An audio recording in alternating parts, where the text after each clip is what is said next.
A paz do Senhor para os irmãos. Vamos louvar.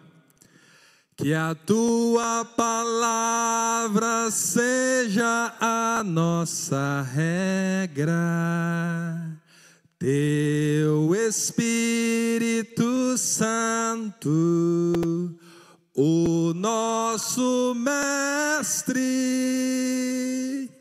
e a tua maior glória, a nossa ocupação suprema, por Jesus Cristo, nosso Senhor.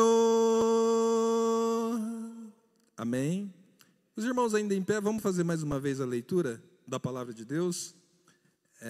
Está em Hebreus capítulo 2, do verso 10 ao 15. Acompanhe comigo a leitura que eu estou fazendo.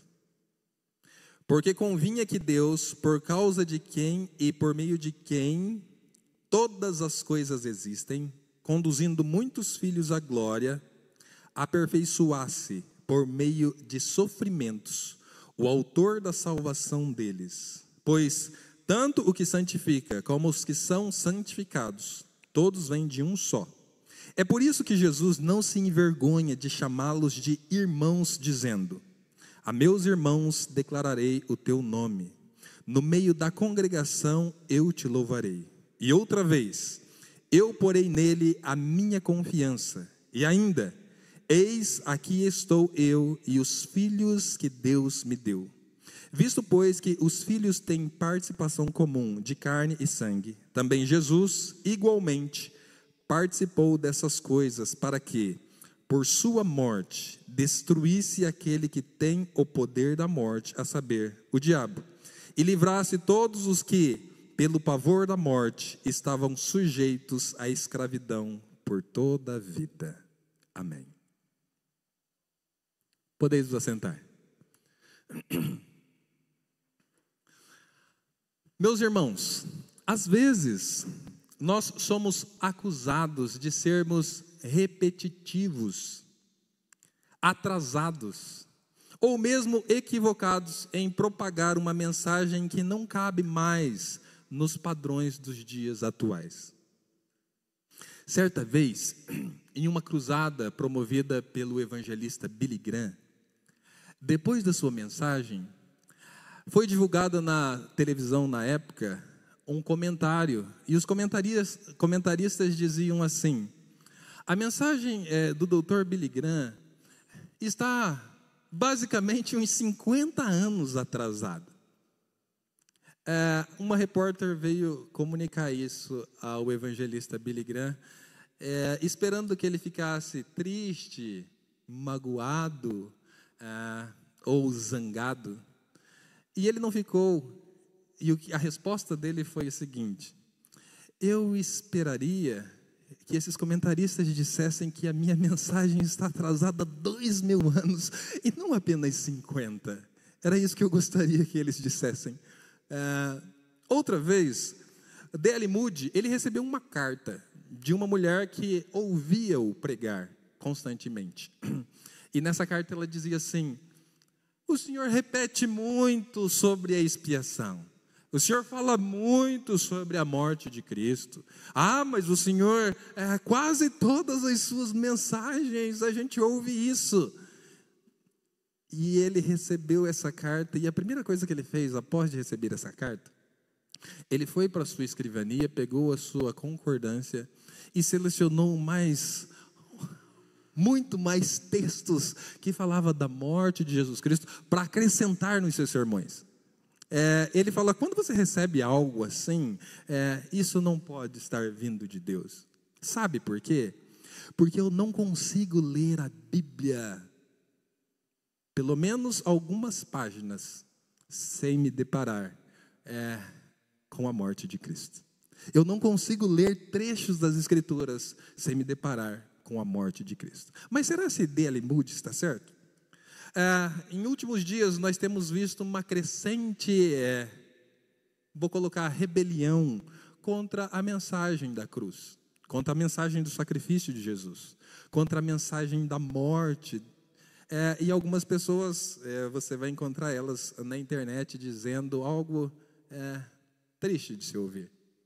Eu não pedi para Jesus morrer por mim. Eu não pedi para ele se sacrificar. Bom, parece que Jesus sempre acerta. Quando as coisas vão mal na sua vida, então é porque Jesus está te dando uma prova. Quando as coisas vão bem na sua vida, é que Jesus te abençoou. Ele nunca erra, e eu cansei de ouvir isso. Tudo que você gosta de fazer, é pecado, é proibido. Eu não sei se vocês já ouviram, mas isso passa-se no coração de pessoas que já frequentaram a igreja, que já talvez até pregaram mensagens sobre a expiação, mas abandonaram isso. Mas, se a Bíblia está correta em propagar tanto a morte de Jesus, por que nós, às vezes, achamos que estamos sendo repetitivos? Será que na nossa igreja, você alguma vez pode dizer assim, eu acho que nós estamos falando demais da morte de Cristo? E olha que nós falamos, hein? Nós falamos, eu mesmo já, voltando atrás, já falei aqui na escola bíblica recentemente sobre a morte de Jesus, em mensagens sobre a morte de Jesus. E talvez alguns de vocês podem até pensar, mas será que nós não falamos muito também? Será que nós não falamos demais sobre isso? Ou não? Bem, eu acho que não. Eu acho que eu estou com Deli Moody. Eu acho que a gente fala pouco ainda. A gente devia falar mais, porque essa mensagem ofende, essa mensagem, ela não gosta de ser ouvida por pessoas que não valorizam o precioso sangue de Cristo e aquilo que Ele fez por nós na cruz. Antes de eu prosseguir, deixa eu te falar de um momento mais glorioso que já existiu na história da humanidade, na história da redenção. O momento mais glorioso foi a morte do Senhor Jesus. E por que, Abel? Porque do início, ou até mesmo antes da fundação do mundo, o sangue do Cordeiro já era conhecido, como nós vamos ver algum texto aqui. E se você pega todo o Antigo Testamento e os sacrifícios que é realizado no Antigo Testamento, tudo está inculcando na cabeça dos judeus, apontando para eles, mostrando dia após dia, sacrifício após sacrifício, festa após festa, derramamento de sangue. E isso só pode estar inculcando na cabeça deles que esse sacrifício que virá um dia, mas que está sendo simbolizado aqui agora, é muito importante.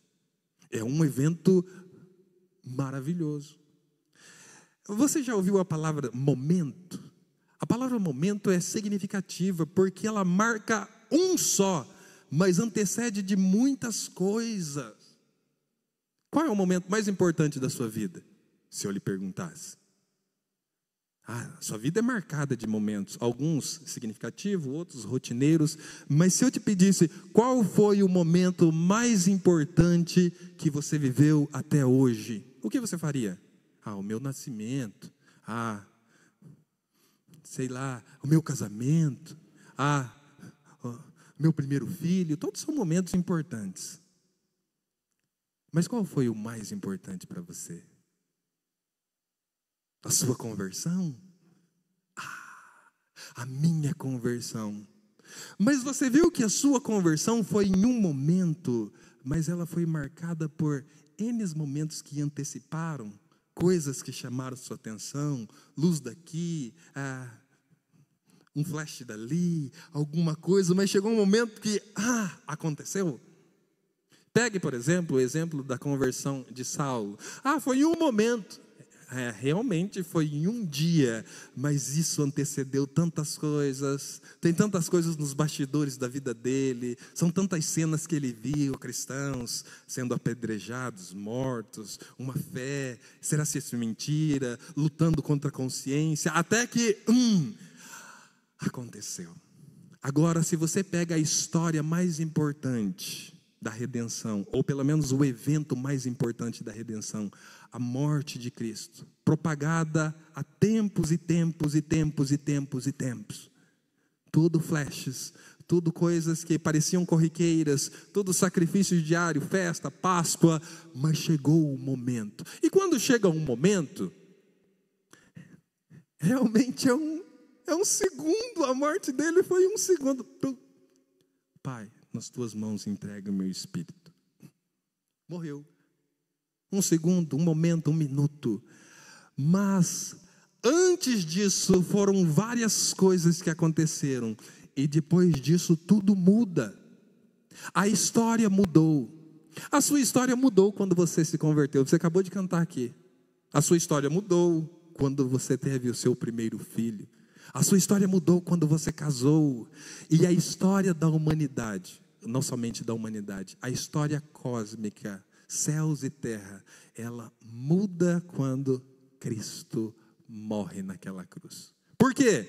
Porque está acontecendo um monte de coisa nos bastidores, coisa que as pessoas ali não sabem. Não tinha repórteres, não tinha cena, ninguém estava gravando aquilo. Não era algo que parecia ser importante. Parecia mesmo um bandido, um lunático, um louco, um mentiroso, sendo morto como outros criminosos, e a vida continua, mas nada por baixo. As coisas estão acontecendo. O plano glorioso que nós acabamos de cantar está sendo cumprido. A vitória de Cristo contra o diabo está acontecendo. A história da expiação está acontecendo. A salvação de todos os povos que Deus escolheu para si está acontecendo. O preço do pecado, a remissão do pecado, a obra redentora dos filhos, tudo isso. E a doutrina da expiação, ela explana uma série de coisas, e todas elas acontecem em um momento, com a morte de Cristo Jesus. Desde o livro de Gênesis, ou melhor, antes dele, a figura de um cordeiro está sendo inculcada, propagada e difundida de geração em geração entre o povo de Deus da antiga aliança, como forma de ensiná-los sobre a importância da morte de Jesus Cristo. 1 Pedro 1, 18 a 20 diz assim: pois vocês sabem que não foi por meio de coisas perecíveis, como prata ou ouro, que vocês foram redimidos da sua maneira vazia de viver, transmitida por seus antepassados, mas pelo precioso sangue de Cristo, como de um cordeiro sem mancha e sem defeito, conhecido antes da criação do mundo, revelado nesses últimos tempos em favor de vocês. Mesmo antes de morrer, muitas vezes Jesus ensinou os seus discípulos sobre a sua morte. Quando vocês leem os evangelhos, Mateus, Marcos, Lucas e João, é impossível você não ver diversas vezes Jesus falando para eles: olha, eu vim por um momento, a minha vida tem um monte de significados, mas um momento é específico, eu vim para morrer. E ele anuncia isso aos seus discípulos. Mateus 16, 21 diz assim: desde aquele momento, Jesus começou a explicar aos seus discípulos que era necessário que ele fosse para Jerusalém e sofresse muitas coisas nas mãos dos líderes religiosos, dos chefes dos sacerdotes e dos mestres da lei, e fosse morto e ressuscitasse no terceiro dia. Mateus 17, 22 diz assim: reunindo-se eles na Galileia, Jesus lhes disse: o Filho do Homem será entregue nas mãos dos homens, eles o matarão, e no terceiro dia ele ressuscitará. E os discípulos ficaram cheios de tristeza. Mateus 20, 18 e 19 diz assim: estamos subindo para Jerusalém, e o Filho do Homem será entregue aos chefes dos sacerdotes e aos mestres da lei. Eles o condenarão à morte e o entregarão aos gentios, para que zombem dele, o açoitem e o crucifiquem. Porém, no terceiro dia, ele ressuscitará. Então, Jesus não foi pego de surpresa, ele sabia muito bem para que ele veio. Não somente Jesus diz isso em seu ministério. Por várias vezes, o próprio Deus e aqueles que já estão com eles representando a lei e os profetas, por meio de Moisés e Elias, apareceram no monte para conversar sobre um assunto. Conversar um assunto com Jesus. O que você acha que eles iam conversar? Qual era o tema? Bom, gente, coisas que acontecem uma vez só na Bíblia é muito importante. Você não vê mais isso acontecer nas Escrituras. Ao ponto de pessoas que já morreram e estão com Deus voltarem, serem reconhecidos e conversar. Conversar sobre o quê? Vamos bater um papo aí de alguma coisa. Gente, não. Conversa desse tipo, desse nível, tem que ser uma conversa significativa, algo que tem importância magnífica. E olha só o que Lucas registra para nós. Lucas 9, 30 e 31. E acontecendo que, enquanto ele orava, Jesus estava orando. A aparência do seu rosto se transfigurou, e a roupa dele ficou de um branco brilhante. E eis que 2 homens falavam com ele. Eram Moisés e Elias, que apareceram em glória e falavam da morte de Jesus, que ele estava para cumprir em Jerusalém. É muito importante isso. Então nós não falamos muito, nós falamos pouco. Nós negligenciamos muito quando não focamos mais e explanamos mais e queremos aprender mais tudo o que está acontecendo naquele dia. Momentos antes de enfrentar os sofrimentos que culminariam em sua morte, Jesus deu ordens para que seus discípulos lembrassem de sua morte sempre.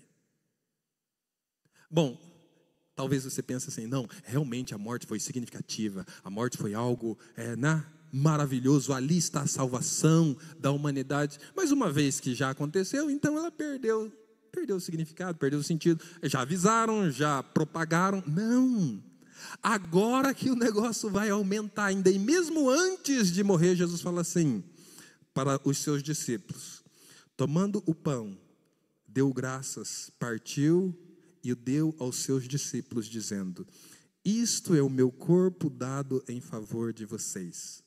Façam isso em memória de mim. Em outras palavras, se tem alguma coisa que vocês não devem e não podem, e eu não quero que vocês se esqueçam, é disso que vai acontecer logo mais. Esse aqui é o meu corpo, ele vai ser partido e dado para vocês. Façam isso em memória de mim. Lembre-se disso constantemente. E aí talvez você pergunte: por que, Jesus? Por que o Senhor quer que a gente fique lembrando de algo que as pessoas não gostam de conversar? De algo que as pessoas não gostam de falar, de morte, e principalmente da sua? Porque é aí que mora o cerne da questão. Uma vez que vocês investigarem, tanto porque eu morri, a minha morte, o que significa ela, o que aconteceu ali, parte dos problemas da morte que vocês enfrentarão serão resolvidos. Parte de todos os problemas que vocês enfrentam na vida serão resolvidos quando vocês entendem isso.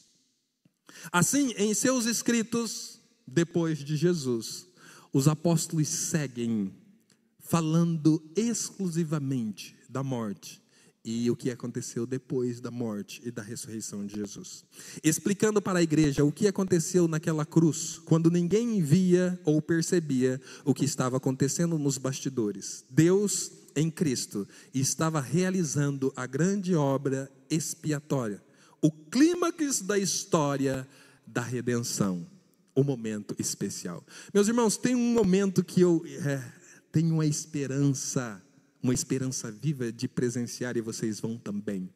É o momento do retorno de Jesus. Também vai ser assim, um momento. Jesus nos ensina que nós não podemos dizer nem o dia, nem a hora, porque nós não sabemos e não foi registrado, e todo mundo que propôs um dia, uma hora, errou. Mas pense comigo, ele não está falando que isso não vai acontecer em um dia, em um mês, em um ano. Nós só não sabemos o dia, o mês, o ano. Mas em um dia, em um mês, em um ano, E eu espero que esteja próximo isso. Vai acontecer mais um momento significativo na história da raça humana, que é igual àquele que aconteceu na crucificação, ou talvez até mais glorioso, que agora todo o ser humano, toda a raça humana vai visualizar. Aquilo que aconteceu há 2000 anos atrás é o resultado de agora o que está acontecendo, o retorno do Senhor Jesus. Você tem ideia do que é isso? Um dia que você conhece, que Deus já sabe. Deus já sabe. Imagine se Ele pudesse revelar para nós: é tal dia, é tal mês, é no ano tal. E isso Ele já sabe, Jesus já sabe. Nós não sabemos, mas que vai acontecer é certo. Deixa eu dar um resumão da doutrina da expiação, ou um resumão. Há poucas doutrinas tão importantes de se entender quanto a que explica o que a morte de Cristo na cruz fez por nós. Por causa de sua propiciação, somos justificados pela fé. Por causa do seu sacrifício expiatório, purificador, não precisamos encarar um julgamento que leva à condenação. Por causa de sua obra redentora, estamos livres da escravidão ao pecado. Por causa da sua mediação, nós que já fomos inimigos, estamos agora reconciliados com Deus, em uma relação de amizade. Por causa da sua vitória cósmica, todos os nossos inimigos, pecado, morte, lei e Satanás, foram derrotados. Tudo isso e muito mais foram conquistados ali, naquela cruz. O Doni hoje falou uma palavra aqui na escola bíblica, que se Deus não os curar nessa vida, ele, o Andy e todos os cristãos que padecem de enfermidades nessa vida, é certo que na ressurreição dos mortos ele vai levantar saudável, tão saudável quanto qualquer outro que se levantar naquele dia glorioso. Poucas pessoas sabem que isso também foi conquistado na cruz. Tem um texto mal interpretado que Isaías diz que Jesus levou todas as nossas enfermidades e as nossas doenças naquela cruz. E alguns aplicam isso para os dias atuais. Não é possível, eu não aceito que o cristão fique doente, padeça de enfermidade, porque Jesus já levou tudo na cruz. Meus irmãos, se a gente fosse aceitar essa argumentação, então crentes não morriam de câncer, crentes não morriam de esclerose múltipla, crente não morria de acidente de carro, mas é um erro. Crentes ficam doentes, padecem de enfermidades, morrem de doenças graves. Mas o que está acontecendo é que Jesus levou, mas nós não experimentamos agora todos os benefícios que Jesus já conquistou para nós e por nós na cruz. Algumas coisas nós não experimentamos agora ainda, mas já é nossa. Tem um hino antigo que diz assim: tudo que Jesus conquistou na cruz. Vocês conhecem? É direito nosso, é nossa herança. Então tem muitas bênçãos. Uma delas é que saúde perfeita Jesus conquistou para nós na cruz. Mas nós não experimentamos isso agora. Uma vida onde nós não experimentamos mais a morte, nem dor, nem choro. Já foi conquistado por nós e para nós na cruz. Mas nós não experimentamos isso agora. Em parte nós já experimentamos muitas bênçãos.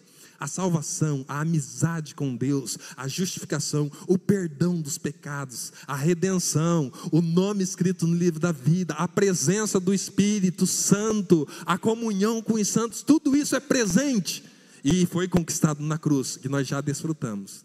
Mas tem muita coisa ainda esperando por nós. E muitas coisas boas que nos aguardam. Então eu quero voltar com vocês no texto, se a Bíblia estiver aberta. Parte do que eu acabei de explanar aqui é o que o autor de Hebreus ele está nos ensinando. E ele começa assim: ao levar muitos filhos, verso 10, a glória, Convinha que Deus, por causa de quem e por meio de quem tudo existe, tornasse perfeito, mediante o sofrimento, o autor da salvação deles. Você viu como é que começa? Ao levar muitos filhos à glória. Qual é o objetivo? A salvação. A Bíblia é o livro da salvação. E aponta do início ao fim para um Salvador. Para um pai amoroso que deseja salvar os seus filhos. Ao levar muitos filhos à glória, convinha que Deus, por causa de quem e por meio de quem tudo existe, tudo é criação dele, tudo existe para ele.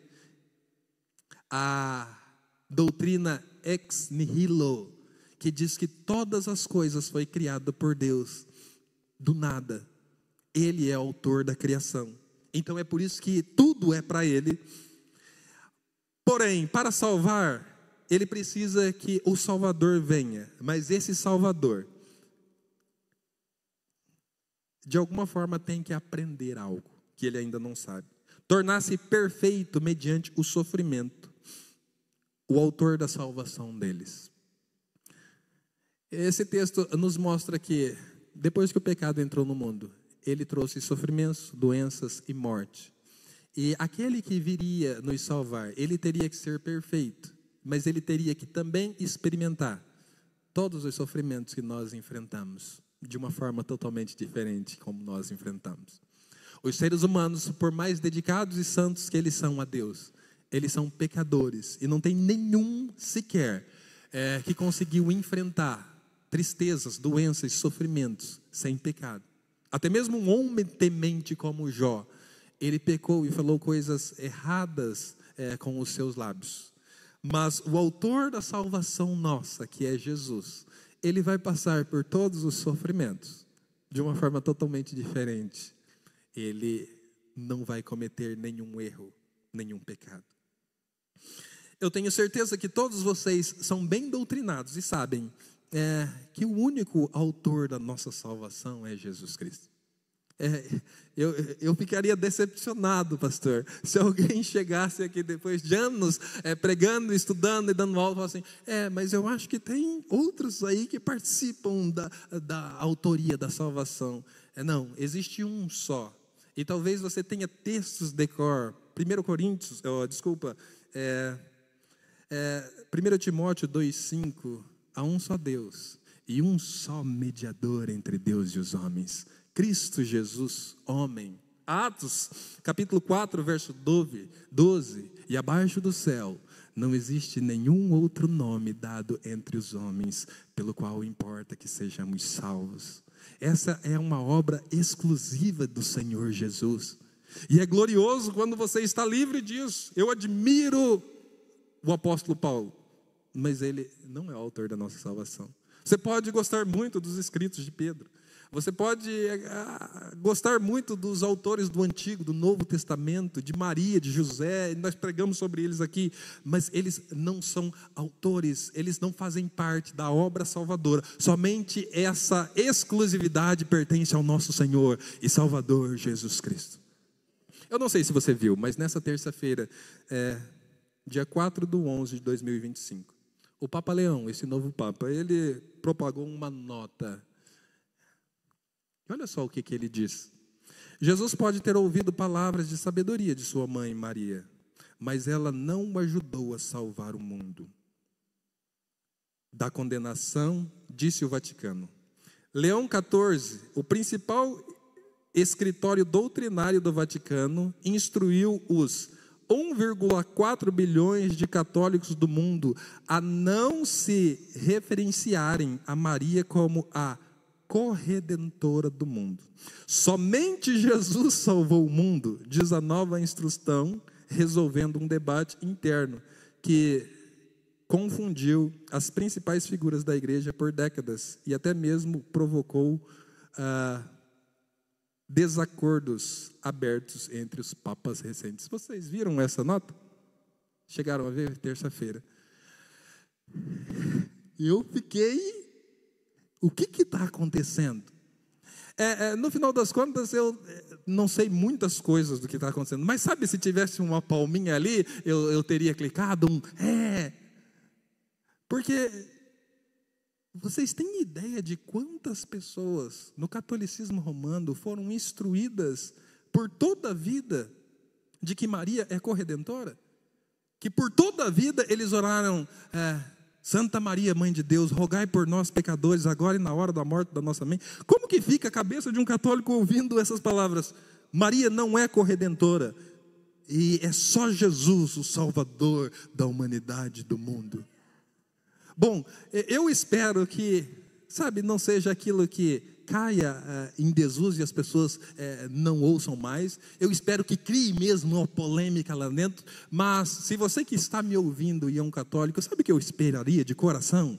Que você lesse de novo o Novo Testamento, à luz do que você ouviu do seu líder maior, a maior autoridade, e chegasse à conclusão de que no Novo Testamento, o que ele propagou em palavras é o que os apóstolos desde o primeiro século estão propagando para o mundo. E não somente você tirasse Maria dessa posição que foram colocada, mas todos os outros santos que foram colocados na posição de ajudador, de redentor, de salvador, que é uma posição que cabe somente a Jesus. Se isso se propagar, poderia haver salvação e talvez até um reavivamento em milhares e milhares de lugares. Que Deus, na sua providência, leve as pessoas a reconhecer que o título de Salvador da humanidade pertence a só um, que é o nosso Senhor Jesus Cristo. Seguindo, ele diz assim: ora, tanto o que santifica quanto os que são santificados provém de um só. Por isso Jesus não se envergonha de chamá-los irmãos. Você sabe disso, mas é bom repetir. Você sabe que quando Jesus ele se encarna para participar não somente de sofrimentos, mas para participar da humanidade. E mais do que isso, participar de corpo e sangue, experimentar isso ao ponto de ser chamado seu irmão. E quando ele está dizendo aqui, por isso Jesus não se envergonha de chamá-los de irmãos, é que quando nós vamos ler os dois textos que ele está citando, o autor de Hebreus, ele sabe quem Jesus é. Ele sabe que Jesus é Deus, o Messias, o Criador. Mas quando ele se encarna, ele tem um propósito de resgatar a humanidade que se perdeu. E quando ele cita os próximos dois textos, um foi citado aqui, o Salmo 22, e outro Isaías, ele vai fazer isso citando que essa escolha, ou essas profecias, ou aquilo que foi escrito lá no Antigo Testamento, não provém de outra mente, senão do próprio Senhor Jesus. Olha só como ele coloca. Por isso Jesus não se envergonha de chamá-los de irmãos. Ele diz, quem diz? Jesus. O que ele vai dizer? Proclamarei o teu nome a meus irmãos, na assembleia te louvarei. Jesus disse isso quando? Eu nunca vi nos evangelhos Jesus dizer isso. Não, ele está dizendo que Jesus é Deus eterno. E quando o salmista escreveu o Salmo 22, inspirado pelo Espírito Santo, era isso que Jesus queria que ele escrevesse, porque era como se Jesus estivesse dizendo, sou eu quem estou dizendo essa palavra. Proclamarei o teu nome aos meus irmãos, na assembleia te louvarei. Você sabe o que é uma assembleia? Você sabe que é uma reunião como nós estamos aqui? Multidão de pessoas, é como um culto público, uma assembleia solene, onde Jesus Cristo agora ele se coloca, eu vou ensiná-los sobre Deus. É isso que ele faz com os discípulos, é isso que ele faz nas sinagogas, é isso que ele faz no monte, é isso que ele faz nas pregações, Jesus veio para nos mostrar quem Deus é, tanto em pessoa quanto em palavra, e propagar como Deus é. Eu vou ensiná-los como Deus é. Ele vai tirar isso do Salmo 22 e sem acanho nenhum ele coloca, foi Jesus que disse isso. E ele diz mais, e também, nele porém a minha confiança. Nele quem? Em Deus Pai. Quem enviou Jesus? Deus Pai. Nele porém a minha confiança. Novamente ele diz, aqui estou eu com os filhos que Deus me deu. Você pode olhar para todos os eventos que Jesus está com os discípulos. E esse texto aqui, aqui estou eu com os filhos que o Senhor me deu. Você se lembra de João, capítulo 6? Que é o Pai que os dá a mim. É o Pai que os atrai a mim.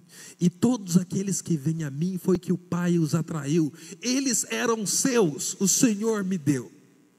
Na oração sacerdotal ele ora assim também. Pai, santifica-os na verdade, a tua palavra é a verdade. Eles eram teus, o Senhor me deu, e nenhum deles se perdeu, exceto o filho da perdição. Agora, ele está dizendo aqui, aqui estou eu, e você pode aplicar isso quando Jesus está com seus discípulos antes de morrer. Você pode aplicar isso com Jesus depois de ressuscitado, aparecendo ali, no cenáculo reunido, ou quando ele está sendo assunto aos céus. Você pode aplicar isso num culto público, como nós estamos falando, aqui estou eu com os filhos que o Senhor me deu. Mas você pode aplicar isso no triunfo, quando Jesus tiver consumado a sua obra, e ele dizer esse mesmo texto, Pai, aqui estou eu com os filhos que o Senhor me deu. Todos eles eram teus, o Senhor me deu, e todos estão reunidos aqui comigo. Que glorioso que é isso, né? Jesus Cristo, ele é o seu irmão mais velho, e ele também é o seu pai, porque de alguma forma ele assumiu o cuidado da minha e da sua vida. Verso 14, portanto, é o resumão que ele vai fazer, verso 14 e 15. Portanto, visto que os filhos são pessoas de carne e sangue, ele também participou dessa condição humana, para que por sua morte derrotasse aquele que tem o poder da morte, isto é, o diabo. O que está acontecendo aqui? Então, Jesus ele nasce com um propósito de fazer a participação de carne e sangue, porque ele é dessa família, ele faz parte dessa família, então ele tem que encarnar, a encarnação de Cristo tem que acontecer, mas para que por sua morte ele enfrentasse uma guerra que nem eu, nem você, nem ninguém era capaz de enfrentar, um tete a tete com o próprio diabo. Porque quando os nossos pais caíram, lá no jardim do Éden, eles perderam uma guerra e a morte entrou na raça humana. Então é basicamente assim, quando Satanás venceu os nossos ancestrais, eles perderam e ele dominou isso, ele ficou como o agente que leva ao pecado e o pecado que conduz à morte, e isso tudo foi por sedução, tentação de Satanás e a irresponsabilidade e o pecado de Adão e Eva. Então ele ganhou esse êxito, ele ganhou essa vitória contra a raça humana. Agora, milhares e milhares e milhares, quando você lê Romanos 5 vai falar isso, a morte reinou, reinou e reinou, por todo esse tempo, reinou e reinou, por mais que os homens buscassem a Deus, ela reinava, e reinava de uma forma que apavorava mesmo, porque nós não tinha um sequer da raça humana que enfrentasse a morte de cabeça erguida, eu não tenho medo de você, você não faz mal, porque todos eram derrotados por ela.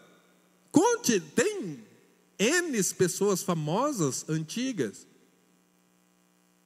mas quem conseguiu enfrentar a morte e sair vitorioso? Não existe, ninguém.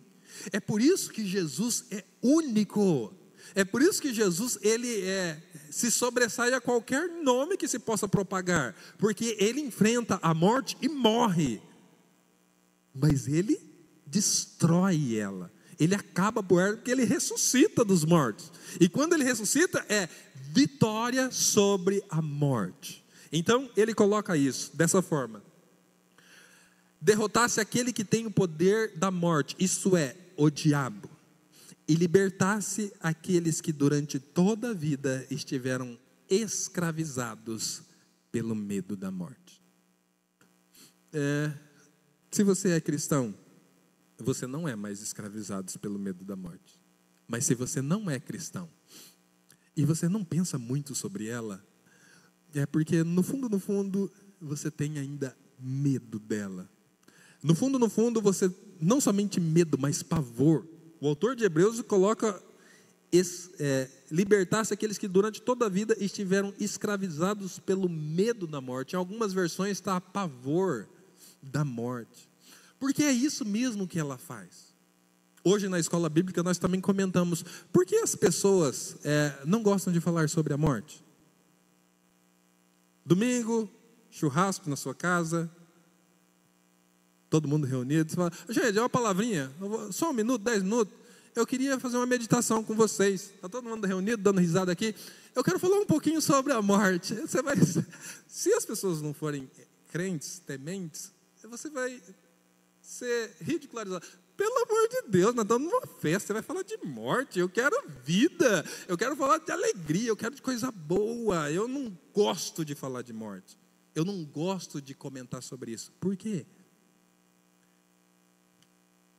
Porque eu vou morrer e eu não tenho muitas coisas resolvidas sobre isso.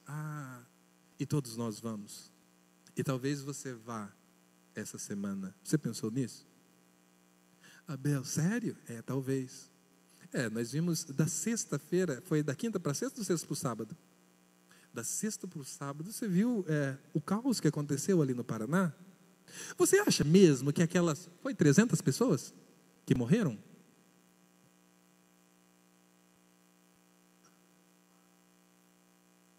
Quatro pessoas mortas e 700 feridos, é isso?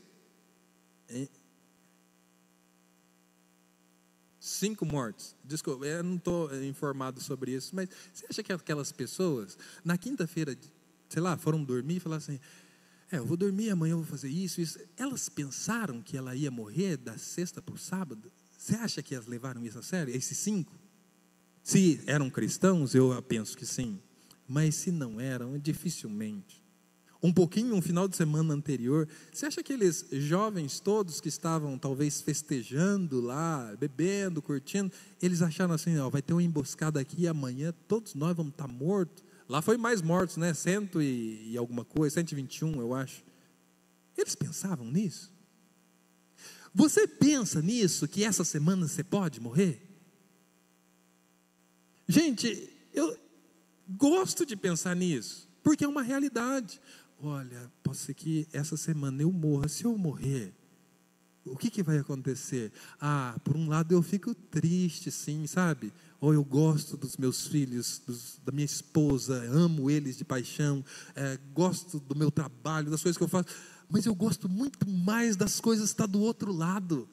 Eu espero ver a face de Cristo. Eu vibro com esse dia. Eu já falei para o Daniel e para a Ana: o dia que o pai morrer, não importa do que seja, se vocês estiverem perto dele, assim, perto de mim, do meu corpo, saiba que eu vou estar correndo e gritando. A primeira coisa que eu vou fazer é correr e gritar de alegria. Eu não sei aonde que eu vou estar, se é em cima do mar do vidro, qualquer lugar, mas eu vou correr e gritar de alegria, porque eu esperei por muito tempo isso. Você tem essa expectativa ou você não tem certeza? É óbvio que tem algumas coisas que talvez te apavorem. Abel, eu não gosto de pensar de morte por causa da dor, sabe? Não é da passagem, mas da dor, de como eu vou morrer, queimado, ou com uma doença, ou no acidente de carro, ou alguma coisa cair sobre mim, ou afogado. Não estou falando dessas coisas, eu estou falando do próximo passo. Você está seguro disso? O que Jesus, Ele quer que a gente entenda é que sentimento de medo todos nós temos. E é uma hipocrisia você falar que você não sente. Esse sentimento é comum, mas ele domina você ao ponto de você não conversar sobre isso. Ele domina ao ponto de você não dormir, não trabalhar, ou se você pensar, você começa a ficar em pane. preocupado, e aí você tem que usar uma droga ou um entretenimento, porque você não gosta de pensar de morte. O que Deus quer é que a gente esteja tão seguro, que mesmo que você esteja em um caos, em um dia terrível, a morte, ela não vai mais te colocar em pânico. Ela não vai, porque você vai se lembrar, o meu Jesus, Ele tirou isso. Sabe o que Ele tirou? Ele derrotou o Satanás. É como se Satanás mostrasse para toda a raça humana o seu cinturão, que ele é o vencedor, que ninguém vence, e Jesus viesse e desafiasse ele, e fosse lá no ringue, ganhasse a luta, tomasse o cinturão e falou, não, eu venci. É um pugilista que venceu, e Satanás, ele está vivo, ele não está aniquilado, mas ele é um inimigo vencido. O pecado e a morte também é um inimigo vencido. Eu quero terminar com vocês dizendo e lendo uma oração de um homem que ele sofreu e estava sofrendo momentos difíceis. A morte estava rondando ele. Eu não sei se vocês conhecem a história do Dietrich Bonhoeffer, mas quando ele ficou preso, ele ajudava muitos prisãos ali na prisão nazista a enfrentar a morte. Ele simplesmente ensinava para eles algumas orações. E nessas orações ele preparava aqueles jovens, às vezes que estavam apavorados. Imagine um jovem de 22 anos sendo levado para morrer e apavorado, e na noite seguinte ele ora antes desse jovem ir e acalma o coração desse jovem. E essa oração, ele coloca oração para presos, oração em dificuldade especial. Tem algumas dificuldades na vida que são terríveis, não são? Essa oração é para que o dia que você estiver passando por essas dificuldades especiais, você se lembre da oração que ele ensinou para outros presos. A oração começa assim: Senhor Deus, uma grande desgraça me sobreveio. Minhas preocupações estão me esmagando. Não sei mais o que fazer. Deus, sê misericordioso e ajuda. Dá a força para suportar o que envias. Não permitas que o medo me domine. Cuida como um pai das pessoas que são caras para mim. Protege-as com a tua poderosa mão de todo mal e de todo perigo. Misericordioso Deus, perdoa-me todo o pecado que eu cometi contra ti e contra as pessoas. Confio na tua graça e entrego minha vida totalmente às tuas mãos. Procede comigo como for do teu agrado e como for bom para mim. Na vida ou na morte, estou contigo e tu estás comigo, meu Deus. Senhor, eu espero pela tua salvação e pelo teu reino. Amém. Se ele ensinou essas orações para muitos presos, eu tenho certeza que minutos antes dele ser enforcado, ele também orou assim. E ele foi enforcado. E uma das últimas palavras que ele disse a um soldado da Gestapo foi essa: você acha que está acabando com a minha vida? Pois eu lhe digo que ela está apenas começando. Ele morreu com 45 anos, enforcado e nu. Mas tem sido de grande ajuda para muitos pastores e pessoas que enfrentam a dificuldade da morte e sofrimentos terríveis. Eu quero orar com vocês.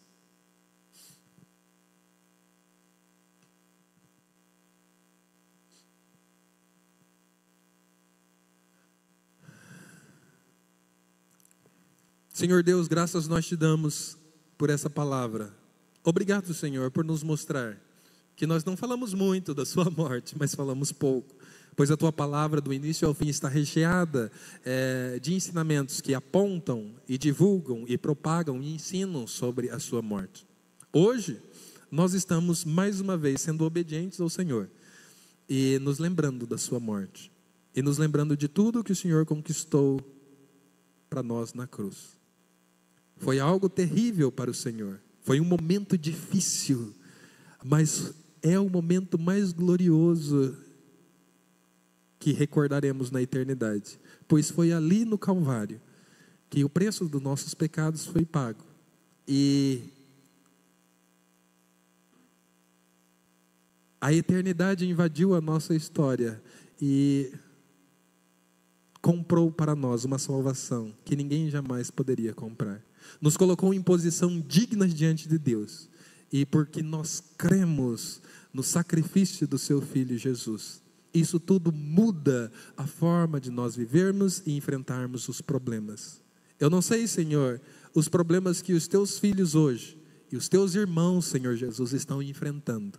Mas assim como o Senhor ajudou milhares e milhares, e ajudou também, Senhor, o pastor Dietrich Bonhoeffer a enfrentar os sofrimentos da prisão e a morte por enforcamento, eu te peço, Espírito Santo, que o Senhor ajude a cada filho seu, a cada filho que foi comprado pelo alto preço do sangue de Cristo Jesus, a enfrentar os sofrimentos e também a morte, sem ser dominado de pavor, mas confiante, que nós cremos na sua graça, no seu amor, no seu perdão e em tudo que o Senhor fez por nós. Obrigado, Senhor Jesus. Obrigado, Deus Pai.